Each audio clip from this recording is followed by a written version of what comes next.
اعوذ باللہ من الشیطان الرجیم، بسم اللہ الرحمن الرحیم۔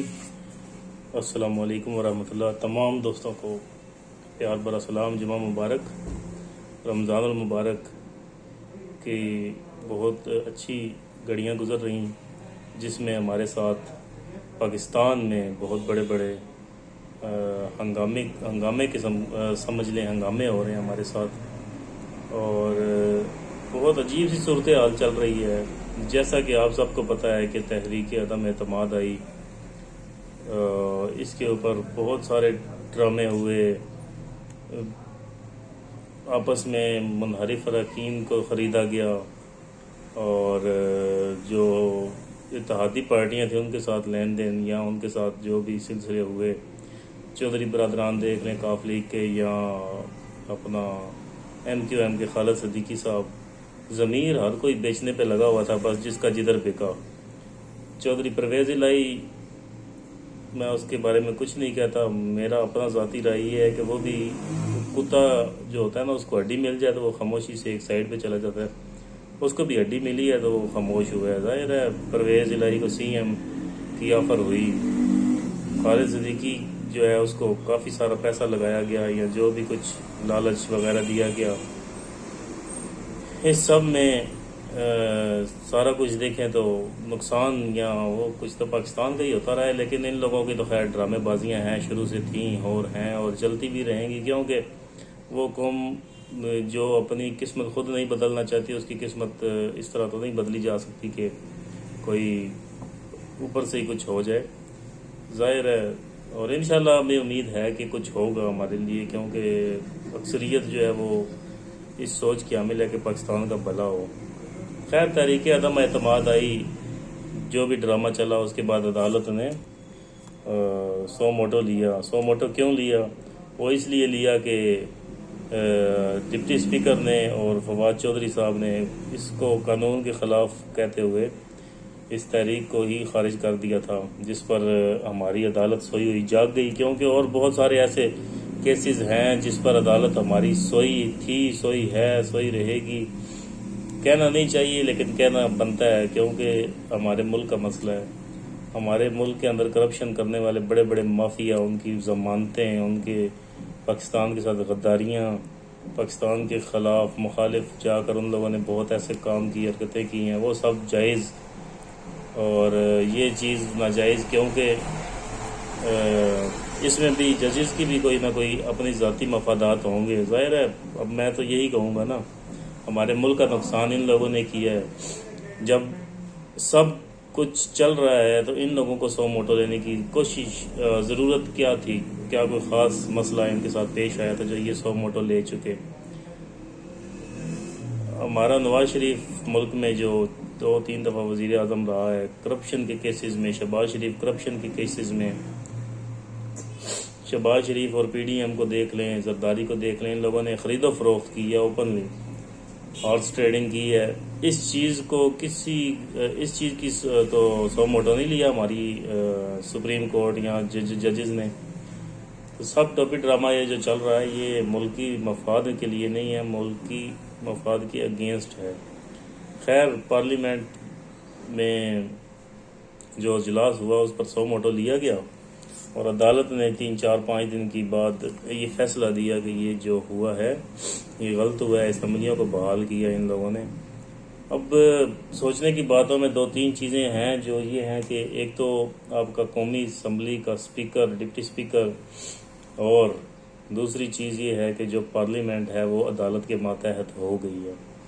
ظاہر ہے یہ سوئے ہوئے ایک دم جا کر شاہ رخ خان بن گئے، اور انہوں نے ڈرامہ رچایا اور چیز کچھ کیا، جبکہ ان کو سب کچھ پتہ بھی تھا کہ یہ ہارس ٹریڈنگ ہو رہی ہے، یہ ملکی مفاد سے ہٹ کر ہے۔ امریکہ یا بیرونی سازشیں جو تھیں وہ سب نے دیکھی ہیں، جس میں ایک خط بھی ہے۔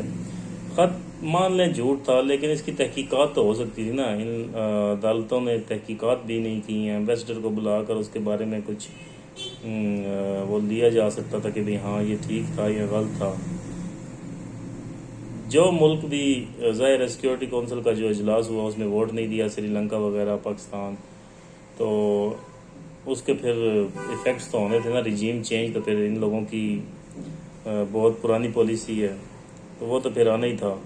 لیکن یہ جو کچھ بھی ہے اس میں نقصان جو ہے وہ ہمارے ملک پاکستان کا ہو رہا ہے۔ خرید و فروخت بھی ہوتی رہی ہے ہمارے ملک میں ان پارلیمنٹیرینز کی، اور یہ سب جائز ہو گئی ہے اس حکومتی فیصلے کے بعد، سپریم کورٹ کے فیصلے کے بعد۔ وہ کیسے؟ وہ ایسے کہ جب آپ کو پتہ ہے کہ اوپنلی یہ چیزیں خریدی جا چکی ہیں، سندھ ہاؤس میں ان لوگوں کو رکھا گیا ہے، ہوٹلوں میں یہ سب کچھ اس پاکستان میں ان ججز کے سامنے ہی ہوا ہے، تو اس پر سو موٹو انہوں نے نہیں لیا، اور نہ یہ لیں گے اور نہ انہوں نے لینا ہے، تو ظاہر ہے ان کو پھر وہ جائز لگ رہا ہے، تو پھر یہ پاکستان میں یہ چیزیں جائز ہو گئی ہیں۔ اب آپ کھلی طور پر سب قسم کی 2 نمبریاں کر سکتے ہیں اور ججز کے سامنے کر سکتے ہیں، کیونکہ وہ لوگ صرف اس مقصد کے لیے جاگتے ہیں جہاں پر ان کو ظاہر ہے کچھ ملتا ہے یا کچھ فائدہ ان کو ہوتا ہے۔ برملا میں یہ کہہ رہا ہوں کہ یہ ججز بھی بیچ میں ملے ہوئے ہیں ان سب چیزوں میں۔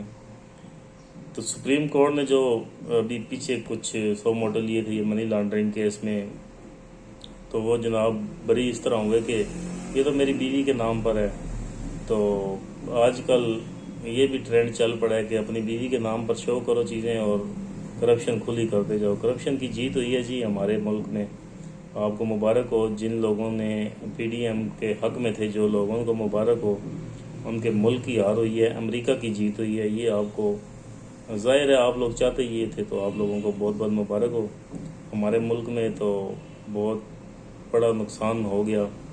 جہانگیر ترین اور علیم خان جیسے لوگ جب ضمیر اپنا بیچیں گے تو پھر اس طرح کی چیزیں تو ہوں گی نا ملک میں۔ یہ جہانگیر ترین وہی ہے جس کے بارے میں ATM کہا جاتا تھا یا قبضہ مافیا کہا جاتا تھا اس کو، نون لیگ کی طرف سے یا اور جن کی طرف سے بھی، تو یہی انہی کی جا کے غلامی پسند کر گیا، کس طرح مریم نواز کے سامنے جھک رہا تھا۔ اچھا جی، یہ سب تو ہوا، تو ابھی اس سب کے بعد دیکھیں تو ہم ایک ہی جملہ کہہ سکتے ہیں کہ یا کرپشن تیرا بھلا، کیونکہ تو ہی سب سے زیادہ اچھی ہے۔ ابھی نئی حکومت بنے گی، ایک مثال ہے اپوزیشن کی حکومت آ جاتی ہے، شہباز شریف، جس کے اوپر بہت سارے کرپشن کے کیسز ہیں، بہت سارے کرپشن کے کیسز ہیں۔ عدالت ٹھیک ہے اس نے 100 موٹو لیا ہے، اس چیز کو غلط کہا ہے، تو وہ کم از کم یہ بھی تو کہہ سکتی تھی کہ جو بھی نیا وزیر اعظم آئے گا کرپشن سے پاک ہونا چاہیے، اس کے اوپر کوئی بھی کرپشن کا کیس نہیں ہونا چاہیے، تو پھر پتہ چلتا کہ کون یہ لوگ وزیر اعظم لے کر آ رہے ہیں۔ ٹھیک ہے جی، ابھی یہ جو نئی حکومت یہ 1.5 سال کے لیے آئے گی پی ڈی ایم والوں کی، اپوزیشن کی، اس سے بہت سارے ملکی نقصان جو ہیں اس کا خدشہ بھی ہے، بلکہ ہوگا بھی۔ سب سے پہلے تو آپ کی جو آنے والی ووٹنگ الیکشن ہوں گے وہ الیکٹرانک ووٹنگ مشین کے ذریعے نہیں ہو سکیں گے، جو کہ شفاف طریقہ تھا، بلکہ تھا کیا، ابھی پہلی دفعہ ہی ہونا تھا لیکن نہیں ہو سکے گا۔ اس کے بعد یہ صحت کارڈ وغیرہ یا اور کوئی اس طرح کی جو بہترین پالیسیاں جو بھی عمران خان نے بنائی تھیں اس ملک کے حق میں، وہ اب نہیں چل سکیں گی۔ ظاہر ہے یہ لوگ آ گئے ہیں، اس کی پالیسیاں چلائیں گے تو نام تو پھر عمران خان کی بنے گا، آنے والا دور پھر اسی کا ان کو نظر آتا ہوا آ رہا ہے، تو یہ لوگ اپنے اس چکر میں ان چیزوں کو ختم کرنے کی کوشش کریں گے۔ اللہ تعالیٰ ہمارے پاکستان کا حامی و ناصر ہو، اور آنے والا دور بے شک عمران خان کا نہ ہو، لیکن اس کا ہو جو ملکی مفاد کے لیے بہتر ہے، اس کا کم از کم نہ ہو جس کو پاکستان سے کوئی محبت نہیں، جس کو اپنی آل اولاد سے محبت ہے یا ان کی لیے یہ سب کچھ کر رہے ہیں۔ ہم لوگ دعا گو ہیں پاکستان کو، اللہ تعالیٰ اس رمضان کے مہینے کے صدقے دن دگنی رات چگنی ترقی دے، آمین۔